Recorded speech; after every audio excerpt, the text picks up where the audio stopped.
Hello வணக்கம். Welcome to my personal finance. So இன்னைக்கு வீடியோவில் நம்ம என்ன பார்க்க போகிறோம் அப்படின்னா, நம்ம ரீசெண்டாக இப்போ ஸ்டாக் மார்க்கெட் பற்றி பார்த்துட்ருக்குறோம். ஸ்டாக் மார்க்கெட்டில் எப்படி இன்வெஸ்ட் பண்ணுறது, என்ன மாதிரியான ஸ்டாக்ஸை இன்வெஸ்ட் பண்ணுறது, எந்த மாதிரியான ஸ்டாக்ஸில் ஷார்ட் டேர்மில் லாங் டேர்மில் இன்வெஸ்ட் பண்ணுறதை பற்றிங்கிறத நம்ம டீட்டெயில்டாக பார்த்துட்ருக்குறோம். இப்போ ஸ்டாக் மார்க்கெட் அப்படின்னாலே நமக்கு பலருக்கு ஞாபகம் வர்றது என்ன, எஸ்பெஷலி சவுத் இந்தியாவில் பார்த்தோம் அப்படின்னா ஸ்டாக் மார்க்கெட் ஒரு கேம்பிளிங், அது ஒரு சூதாட்டம் மாதிரி. அதில் பணத்தை போட்டவங்க யாருமே பெருசாக ரிட்டர்ன்ஸ் எடுத்ததில்லை, அவங்க பணத்தை இழந்திருக்காங்க. அந்த மாதிரியான விஷயங்கள் தான் நம்ம எல்லாருக்குமே ஞாபகத்துக்கு வந்துட்டுருக்குது. நான் இதெல்லாம் பற்றி யோசிச்சுட்டு இருக்கும்போது தான் எனக்கு ஒரு யோசனை வந்துச்சுது. என்னன்னு பார்த்தீங்கன்னா, நம்ம மாஸ்டர்ஸ் ஸ்டாக் மார்க்கெட்டில் பல ஆயிரம் கோடிகள் சம்பாதிச்சவங்க, அவங்க எப்படி சம்பாதிச்சாங்க, அவங்களோட தாட் ப்ராசஸ் என்ன, அது எல்லாத்தையுமே வச்சு ஒரு வீடியோவாக பண்ணலாம் அப்படின்னு யோசிக்கும்போது தான் இந்த மாதிரியான ஒரு தாட் வந்துச்சுது. நம்ம என்ன பண்ண போகிறோம் அப்படின்னு பார்த்தீங்கன்னா, லேர்ன் ஃப்ரம் த மாஸ்டர் அப்படின்னு சொல்லிட்டு ஒரு சீரீஸ் ஸ்டார்ட் பண்ண போகிறோம். ஸோ இந்த லேர்ன் ஃப்ரம் த மாஸ்டர் சீரீஸில் பார்த்தீங்கன்னா, வேர்ல்டு லெவலில் ஸ்டாக் மார்க்கெட்டில் இன்வெஸ்டராக இருந்து பல ஆயிரம் கோடிகளை சம்பாதிச்சவங்களோட ஐடியாஸ், அவங்களோட சஜஷன்ஸ், இது எல்லாத்தையுமே நம்ம ஒன் பை ஒன்னாக பார்க்க போகிறோம்.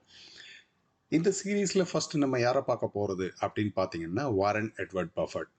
ஸ்டாக் மார்க்கெட் அப்படின்னாலே முதல்ல நமக்கு ஞாபகம் வர்றது வாரன் பஃபட் மட்டும்தான். வாரன் பஃபட் உலகத்தில் இருக்கக்கூடிய ஸ்டாக் இன்வெஸ்டர்ஸ், ஸ்டாக் ட்ரேடர்ஸ்க்கு எல்லாருக்குமே ஒரு குரு, ஒரு கடவுள்.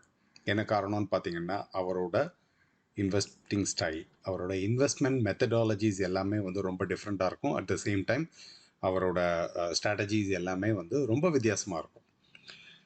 இந்த வாரன் பஃபட் அப்படிங்கிறவரை பற்றின ஒரு கம்ப்ளீட் டீட்டெயில்டு வீடியோ நம்ம பின்னாடி பார்க்கலாம்.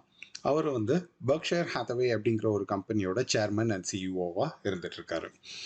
அவர் ஸ்டாக் மார்க்கெட்டில் இன்வெஸ்ட் பண்ணுறாரு அப்படிங்கும்போது அவரோட போர்ட்ஃபோலியோ மேனேஜர்ஸாக இருக்கட்டும், இல்லைன்னா அவரோட இன்வெஸ்டர்ஸாக இருக்கட்டும், எல்லாருக்குமே சொல்லக்கூடிய ரூல், தம்ப் ரூல்னு பார்த்தீங்கன்னா ரெண்டு விஷயங்கள் மட்டும்தான்.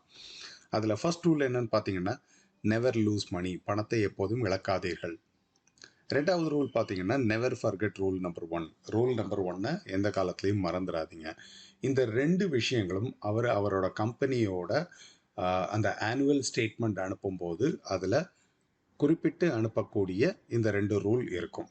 அவரோட இன்வெஸ்டர்ஸ்க்கு எல்லாருக்கும் போகக்கூடிய அந்த ஆனுவல் ஸ்டேட்மெண்ட்டாக இருக்கட்டும், இல்லை ஆனுவல் ஜென்ரல் பாடி மீட்டிங்காக இருக்கட்டும், எல்லா இதுலேயுமே இந்த ரூல் ஒரு ப்ரையாரிட்டி இடம் பிடிச்சிருக்கு, ஒரு முக்கியத்துவம் வாய்ந்தத அம்சமாக இருக்குது.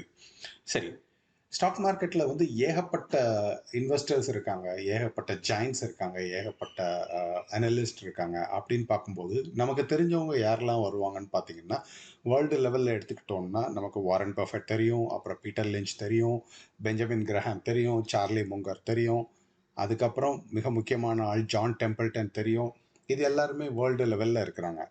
இந்தியா லெவலில் பார்த்தீங்கன்னு வச்சுக்கோங்களேன், ரொம்ப ரொம்ப குறிப்பிட்ட அளவில் தான் இருப்பாங்க. அந்த குறிப்பிட்ட அளவுலேயும் மிக முக்கியமான இடத்த பிடிக்கிறது யாருன்னு பார்த்தீங்கன்னா, ராகேஷ் ஜுன்ஜன்வாலா. ராகேஷ் ஜுன்ஜன்வாலா அப்படிங்கிறவர் இந்தியாவில் பணத்தோட ஒரு ஸ்டாக் மார்க்கெட் இன்வெஸ்ட்மெண்ட்ஸ் அப்படிங்கிற ஒரு கான்செப்டுக்கு அவர் தான் ஒரு குருவாக, கடவுளாக நம்ம பார்த்துட்ருக்குறோம்.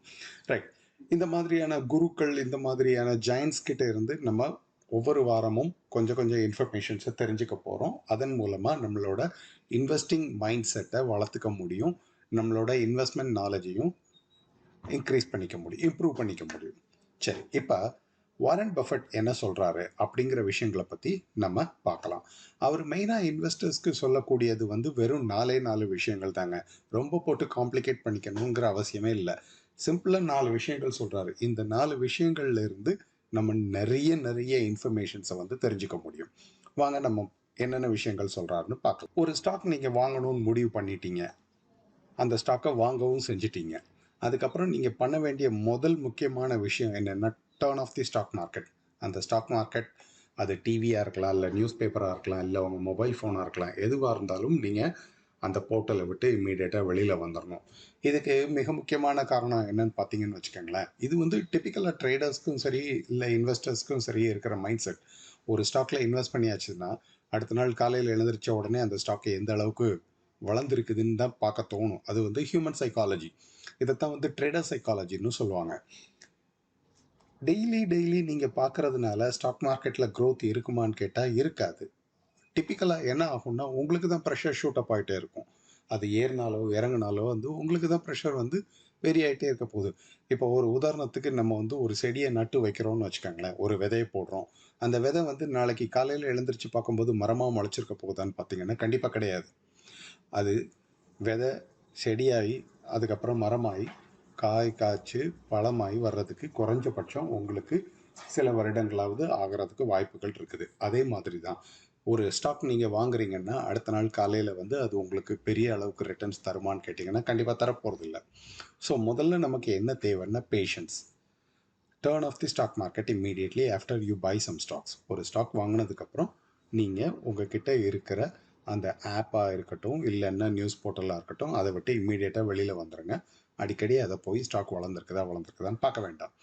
இது வாரன் பஃபெட் சொல்லக்கூடிய மிக முக்கியமான முதன்மையான பாயிண்ட். ரெண்டாவது பாயிண்ட் பார்த்தீங்கன்னா எக்கானமி. இப்போ இன்வெஸ்ட்மெண்ட் அப்படின்னு ஒரு கேட்டகரி எடுத்துக்கிட்டோம் அப்படின்னா இதில் வந்து 2 டைப் ஆஃப் இன்வெஸ்ட்மெண்ட்ஸ் இருக்குது. நம்ம என்ன பண்ணுவோம் அப்படின்னா டேர்ம் பேஸ்ட் இன்வெஸ்ட் பண்ணுவோம். ஒன்று வந்து ஷார்ட் டேர்முக்காகவும் இன்னொன்று வந்து லாங் டேர்முக்காகவும் இன்வெஸ்ட் பண்ணுவோம். டிப்பிக்கலாக அப்படி இன்வெஸ்ட் பண்ணுறதை விட நம்ம கோல் பேஸ்ட் இன்வெஸ்ட் பண்ணோம் அப்படின்னா நமக்கு அதில் வரக்கூடிய ரிட்டர்ன்ஸும் வந்து நல்லாயிருக்கும். சரி, இருந்தாலும் ஒரு பேச்சுக்கு நம்ம என்ன பண்ண போகிறோம் அப்படின்னா டேர்ம் பேஸ்ட் இன்வெஸ்ட்மெண்ட்ஸ் அப்படிங்கிற கான்செப்டை எடுத்துக்க போகிறோம். குறிப்பாக இன்வெஸ்ட்மெண்ட்ஸ் அப்படின்னாலே என்னை பொறுத்த வரைக்கும் as an investor long term மட்டும்தான் நான் இன்வெஸ்ட்மெண்ட்னு சொல்லுவேன். நீங்கள் ஷார்ட் டேர்மில் போடுறீங்க, அது வந்து 3 மந்த்ஸாக இருக்கலாம், 6 மந்த்ஸாக இருக்கலாம், 1 இயராக இருக்கலாம். இதை வந்து நான் இன்வெஸ்ட்மெண்ட்ஸ்ன்னு சொல்லி நான் கன்சிடர் பண்ணவே மாட்டேன். ரைட். இப்போ லாங் டேர்ம் இன்வெஸ்ட்மெண்ட் அப்படிங்கிற ஒரு பெர்ஸ்பெக்டிவ்ல ஒரு மைண்ட் செட்டில் நீங்கள் வந்து ஸ்டாக் மார்க்கெட்டுக்கு வர்றீங்க அப்படின்னாலே வந்து 2 விஷயங்களை பற்றி நீங்கள் கவலையே பட வேண்டிய அவசியம் இல்லை. ஒன்று எக்கானமி. இந்த நாட்டோட பொருளாதாரம் எப்படி இருக்குமோ, ஏறுமோ இறங்குமோ, ஜிடிபி என்ன ஆகும், இல்லை இதனால் ஏதாவது இன்ஃப்ளேஷன்ஸ் டிஃப்ளேஷன்ஸ் அதெல்லாம் அஃபெக்ட் ஆகுமா, அதை பற்றி நீங்கள் ஒரியே பண்ண வேண்டிய அவசியம் இல்லை. ரெண்டாவது விஷயம் வந்து கவர்மெண்டில் வந்து உங்களுக்கு ரேட் சேஞ்சஸ் நிறைய வந்துக்கிட்டு இருக்குது. ஒவ்வொரு 3 மாதத்துக்கு ஒரு வாட்டியும் ஆர்பிஐ வந்து ரேட் ஆஃப் இன்ட்ரெஸ்ட்டை ஒன்று இன்க்ரீஸ் பண்ணவோ இல்லைன்னா டிக்ரீஸ் பண்ணவோ செய்கிறாங்க. ஸோ இந்த சுச்சுவேஷன்னால என்னோட ஸ்டாக்ஸ்க்கு வந்து எவ்வளவு வேரியேஷன்ஸ் இருக்கும், இது வந்து என்னோட போர்ட்ஃபோலியோவை அஃபெக்ட் பண்ணுமா, அந்த மாதிரியெல்லாம் யோசிக்க வேண்டிய அவசியமே கிடையாது. இது எதுக்கு யாருக்கு ரொம்ப பொருத்தமாக வரும்னு பார்த்தீங்கன்னா ஒருத்தர் லாங் டேர்ம் அப்படிங்கிற ஒரு மைண்ட் செட்டுக்குள்ளே வர்றாரு அப்படின்னாலே வந்து நீங்கள் பொருளாதாரத்தை பற்றியும் அப்புறம் வந்து இந்த ரேட் ஆஃப் இன்ட்ரெஸ்ட்டை பற்றியும் நீங்கள் ஒரி பண்ணிக்க வேண்டிய அவசியமே கிடையாது. இது நம்ம கணக்கில் எடுத்துக்கொள்ளக்கூடிய மிக முக்கியமான ரெண்டாவது பாயிண்ட். மூணாவது பாயிண்ட் என்னன்னு பார்த்துட்டிங்கன்னா buy a business not a stock. நீங்கள் ஒரு ஷேர் வாங்குறீங்கன்னா நீங்கள் வந்து அந்த நிறுவனத்தோட ஒரு பங்குதாரர் ஆயிடுறீங்க. நீங்கள் வந்து அந்த அந்த கம்பெனியோட ஒரு ஸ்டேக் ஹோல்டர் ஆயிடுறீங்க. ஸோ அந்த கம்பெனியில் என்ன நடந்தாலுமே அதில் உங்களுக்கும் வந்து ஒரு சம்மந்தம் இருக்குது. நீங்கள் வந்து ஜஸ்ட் ஒரு ஷேர் வாங்குறேன், அந்த ஷேரை வாங்கி நான் வச்சுட்டேன், 5 வருஷம் கழிச்சு 10 வருஷம் கழிச்சு அதில் என்ன ரிட்டர்ன்ஸ் வருது அப்படிங்கிற மைண்ட் செட்டில் வாங்குனீங்க அப்படிங்கும்போது வந்து அந்த பிஸ்னஸ் பற்றி உங்களால் புரிஞ்சிக்கவே முடியாது. எப்பவுமே ஒரு ஸ்டாக் வாங்க போகிறீங்க அப்படின்னா அந்த பிஸ்னஸ் என்ன, அந்த பிஸ்னஸ் வந்து என்ன பொசிஷனில் இருக்குது, அவங்களோட காம்படிட்டர்ஸ் யார், அவங்களோட ஆனுவல் ரிட்டர்ன்ஸ் என்ன, அவங்களுக்கு எவ்வளோ டெட் இருக்குது, என்னென்ன அசட்ஸ் இருக்குது, எவ்வளவு லயபிலிட்டிஸ் இருக்குது, இந்த மாதிரியான எல்லா பிஸ்னஸையும் எல்லா இன்ஃபர்மேஷன்ஸையும் நீங்கள் தெரிஞ்சுக்கிட்டு வாங்கும்போது ஆட்டோமேட்டிக்காக you will be elevated as an investor. நீங்கள் வந்து ஒரு ஒரு முதன்மையான முதலீட்டாளராக மாற முடியும். அதை விட்டுட்டு கையில் பணம் இருக்குது அப்படிங்கிற ஒரு மைண்ட் செட் வந்த உடனே நம்ம என்ன பண்ணுவோம்னா ஒரு ஷேர் வாங்குவோம். லெட்ஸே ஒரு இன்ஃபோசிஸோ இல்லைன்னா ஸ்டேட் பேங்க் ஆஃப் இந்தியா அந்த மாதிரி ஒரு கம்பெனியோட ஷேர் வாங்குகிறோம். நாளைக்கு வந்து ஒரு ஒரு நியூஸ்னால அந்த கம்பெனியோட ஷேர் வந்து ஒரு 10% ஏறிச்சுது இல்லை இறங்கிச்சுதுன்னா அப்படின்னா என்ன ஆகும்னா நமக்கு ஒரு பேனிக் சுச்சுவேஷன் தான் கிரியேட் ஆகுமே தவிர அதோட கம்ப்ளீட் பிஸ்னஸ் சைக்கிள் என்ன அப்படிங்கிறது நமக்கு போதுமான அளவுக்கு அறிவு இருந்திருக்காது. அதனால தான் எப்பவுமே நம்ம என்ன பண்ணணும் அப்படின்னா ஒரு ஷேர் வாங்குறதுக்கு முன்னாடி நான் இந்த ஷேரை வாங்கலை, இந்த பிஸ்னஸை வாங்க போகிறேன், அந்த பிஸ்னஸ்க்கு என்னென்ன தேவையான இன்ஃபர்மேஷன்ஸ் இருக்குதோ அது எல்லாத்தையுமே கலெக்ட் பண்ணி சிம்பிளாக ஒரு அனாலிசிஸ் போட்டுட்டு இந்த அனாலிசிஸ் எனக்கு சூட்டபிளாக இருந்தால் மட்டும்தான் நான் வாங்குவேன் அப்படிங்கிறது மாதிரியான ஒரு மைண்ட் செட் வந்துருச்சுது அப்படின்னாலே இன்னைக்கு நீங்கள் எந்த லெவலில் இருக்கீங்களோ அதிலிருந்து ஒரு 15லேருந்து 20 மடங்கு அனுபவபூர்வமான அறிவோட ஒரு நல்ல சிறந்த முதலீட்டாளராக உங்களை நீங்கள் வந்து நிறுத்தி கொள்ள முடியும். இது வந்து வாரன் பஃபெட் கொடுக்குற 3வது மிக முக்கியமான இன்ஃபர்மேஷன். 4வது பார்த்தீங்க அப்படின்னா, அவர் என்ன சொல்றாருன்னா, manage a portfolio of businesses. இது வந்து கொஞ்சம் பெரிய சப்ஜெக்ட் இருந்தாலும் என்னால் முடிஞ்ச அளவுக்கு நான் சிம்பிளாக உங்களுக்கு எக்ஸ்பிளைன் பண்ண பார்க்குறேன். ஏற்கனவே சொன்னது மாதிரி வந்து வாரன் பஃபெட் குறிப்பிடத்தகுந்த மாதிரி என்ன சொல்கிறாரு அப்படின்னா, உங்களுக்கு தெரியாத வியாபாரத்தில், உங்களுக்கு தெரியாத பிஸ்னஸில் வந்து நீங்கள் இன்வெஸ்ட் பண்ணாதீங்க. குறிப்பாக நமக்கு வந்து எல்லாருக்குமே தெரிஞ்சிருக்கும். நம்ம டெய்லி பார்க்குற விஷயங்கள் என்னெல்லாம் பார்த்தீங்கன்னா, நம்ம வந்து பேங்க் போயிட்டுருக்குறோம் டெய்லி, ஆட்டோமொபைல்ஸ் யூஸ் பண்ணிகிட்ருக்குறோம், அதுக்கப்புறம் பார்த்தீங்கன்னா டெக்ஸ்டைல்ஸ் யூஸ் பண்ணிகிட்ருக்குறோம், அதுக்கப்புறம் நிறைய பேர் சாஃப்ட்வேரில் இருந்திருப்பாங்க. ஸோ இதோட ஒர்க்கிங் பிரின்சிபல் என்னன்னு நமக்கு ஓரளவுக்கு தெரிஞ்சிருக்கும். அண்ட் இது எப்படி வந்து ஆப்ரேட் ஆகுது அப்படிங்கிற ஒரு இன்ஃபர்மேஷனும் நமக்கு கண்டிப்பாக தெரிஞ்சிருக்கும்.